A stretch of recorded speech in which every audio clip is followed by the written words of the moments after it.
So this is a roast. I'm just getting prompted here to drop my beans in. I normally do this at about 325 environmental temperature here, so I'm going to let it go up a little bit. Okay, close enough.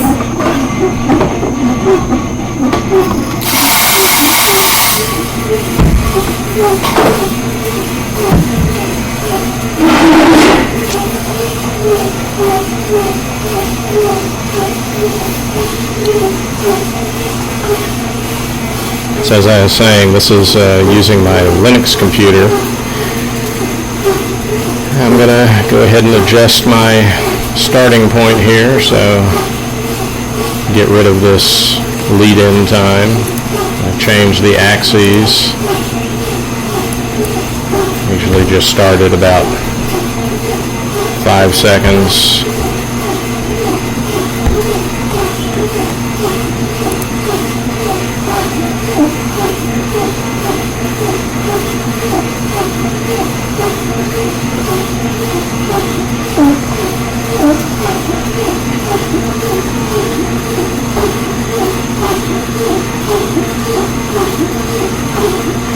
So I'm using a profile that I edited yesterday, and every time I do one of these roasts, I always look back at my previous notes, and this particular roast I really didn't have anything at all to change about the last time, which was about 4 weeks ago. This is the background curve from before, and everything, looks very nice. I expect the curves to be pretty much identical this time around. This particular roaster does a very good job of reproducing the same results as long as I follow the same series of heat and fan changes that I made before. Right now I'm not showing those on the background. To me it just gets too cluttered if I show all of the prior events. But this particular combination of roaster and thermocouples that I'm using, I have 280 degrees Fahrenheit. When I get to that for my bean temperature, that's basically the end of the drying phase, and that's when I will reduce the heat level from 100% to 90 and also bump up the fan to 25%. So that's not going to happen for another couple of minutes. As shown up here, the predicted point of drying is around 440. Based on my notes from the previous roast, it was actually 445.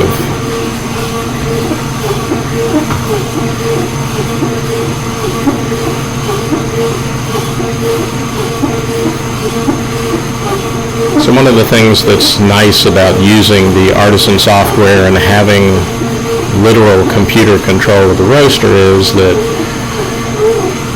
basically the only time I have to jump into action is when something does not go according to plan. Normally, when I'm not recording a roast, I will just be sitting here watching videos on the internet or something. But I also have like audible alarms, notifications. I can go ahead and show those to you. This is the actual alarm file that I'm following for this roast. There's a lot of stuff that appears on the screen here. You can see we've already gone past some of these alarms already.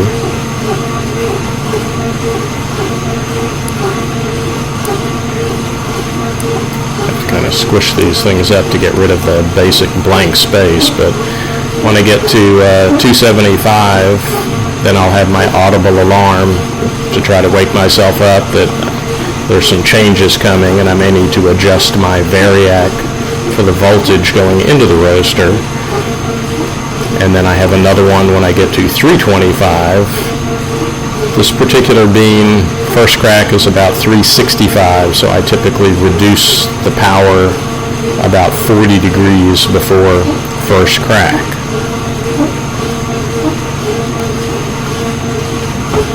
So I'm not changing anything in the alarms here. So there's my reminder that I've hit 270, and I'm going to start seeing some actual changes in the fan and the power here. So they're going to be triggered at 280.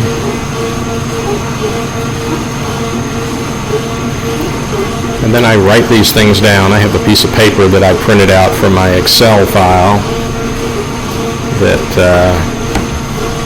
I keep notes.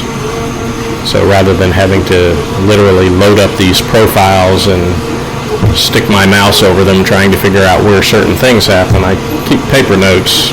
Makes it a little easier to look at, the last 3 or 4 roasts for a particular coffee. And then I type all that stuff into Excel. So I have an Excel record of literally every roast I've ever done on the Hottop, which is now about 5 years worth of roasts, I think. Or maybe 4. So we've gotten our first change. I look over at my voltage, and the voltage looks good going into the roaster. So now I just rest for about 1 more minute. I'll get to 325 for the bean temperature, and then I have a fairly big drop in the power. I drop it from 90 to 65%, and then the fan will bump up from 25 to 50%. And again, that's all done automatically, and this is just based on having done multiple prior roasts, tasting the coffee, figuring out what, if anything, I needed to adjust for each roast.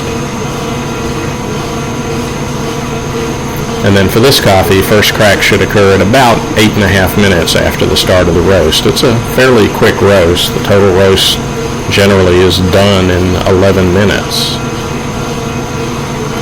And to get that kind of fast roast on the Hottop, you really have to have a small amount of coffee.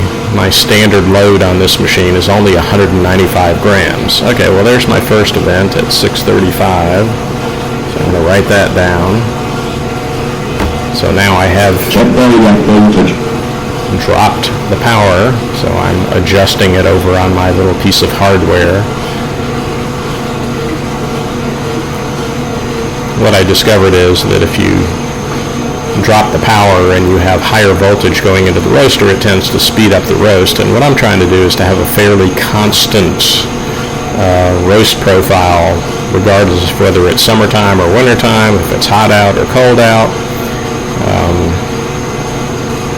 I used to have like a minute difference, like this 11-minute roast would be about a 12-minute roast in the wintertime when it's colder, and I've tried to adjust the power to take into account that kind of stuff. I live in a very hot place where we run air conditioners all summer long, and that sucks a lot of power, and that definitely was slowing down the roast in the summertime as well. So all kinds of strange things. So I've got about 10 more degrees until I get to first crack. So I'm going to get another audible notification here. It's going to tell me to get ready for first crack.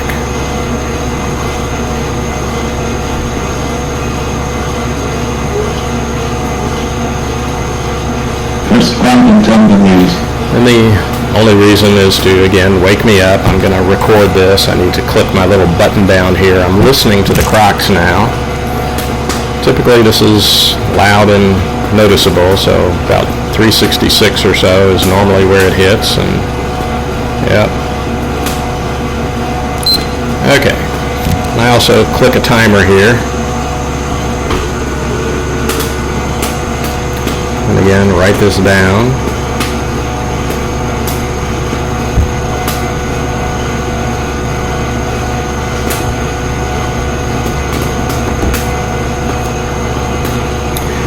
And my roaster itself is going to start beeping at me when it hits 395. It's going to want to make sure I push a button on the front of the roaster.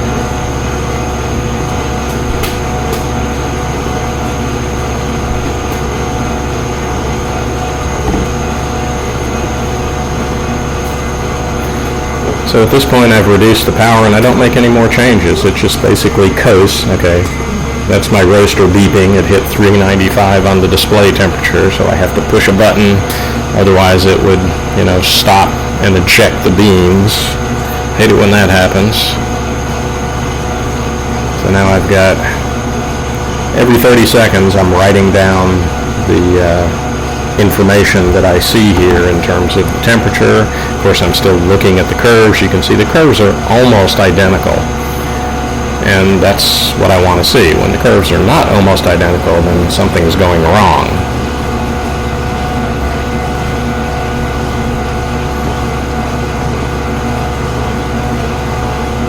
So with these few changes that I'm making to the power, this is something that would be pretty easy to accomplish manually without the computer-controlled roasting, but I do have some roasts where I go a little crazy in terms of how many changes there are in power and fan. My goal is to always try to simplify it as much as possible. Certainly I had to do that before I had the ability to do the control of the roaster using Artisan.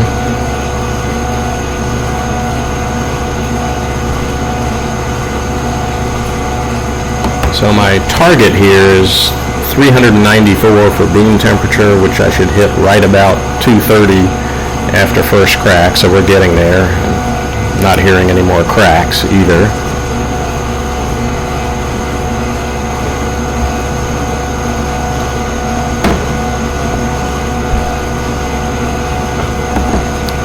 So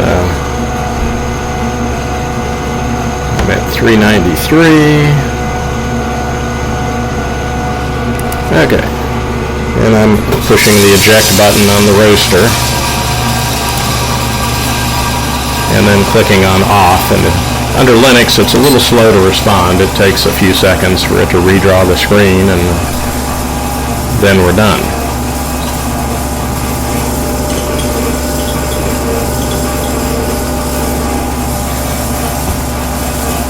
So that's the end of the roast.